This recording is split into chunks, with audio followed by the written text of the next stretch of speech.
যে তথ্যগুলো না জানানোর নয় তা হচ্ছে কোন জায়গায় মুখ পুড়েছে পাকিস্তানের, কিসের ভরসায় তারা চীন থেকে কি কি জিনিস নিয়েছিল। এই গোটা পর্বে ভোতা হয়ে গেছে চীনের অস্ত্র। কিভাবে সেগুলো বলে রাখি। পাক সীমান্তে একের পর এক যে ঝাঁকে ঝাঁকে ড্রোন আসছিল, রাত্রিবেলা দেখছিলেন যে লাল লাল করে যেন মনে হচ্ছে যে কোথাও স্কাই ল্যান্ডেন একটার পর একটা আলো যেন চলে আসছে। আমরা বলছিলাম দীপাবলি ভারতের আকাশে, সেগুলো আসলে পাকিস্তানে পাঠানো ড্রোন ছিল, যেগুলো ভারত ওপরে আকাশে পটাপট পটাপট মেরে মেরে নামিয়ে দিচ্ছিল। আর সেগুলো সমস্ত অধিকাংশ ছিল চীনা ড্রোন। পাক সীমান্তে ভোতা, সেই ভারতের পাক সীমান্তে ভোতা হয়ে গেছে তাদের প্রতিরক্ষা ব্যবস্থা। ব্যর্থ হয়ে গেছে HQ-9 এবং HQ-16 সিস্টেম। এই সিস্টেম ছিল পাকিস্তানের আকাশ সুরক্ষার জন্য, মানে পাকিস্তানের এয়ার ডিফেন্স সিস্টেম নেই কিছু, আর ধ্বংস, কমপ্লিটলি ধ্বংস।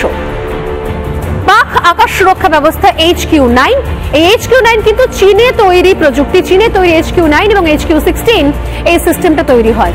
ভারতের প্রহারে ভোতা হয়ে যায় এই চীনা পাহারাদার। HQ-9 এবং 16 মিসাইল সিস্টেম ধ্বংস করে দেয় ভারত।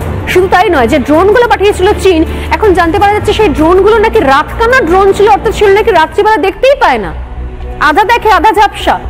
কার ভরসায় কি হুঙ্কার দিচ্ছিল পাকিস্তান?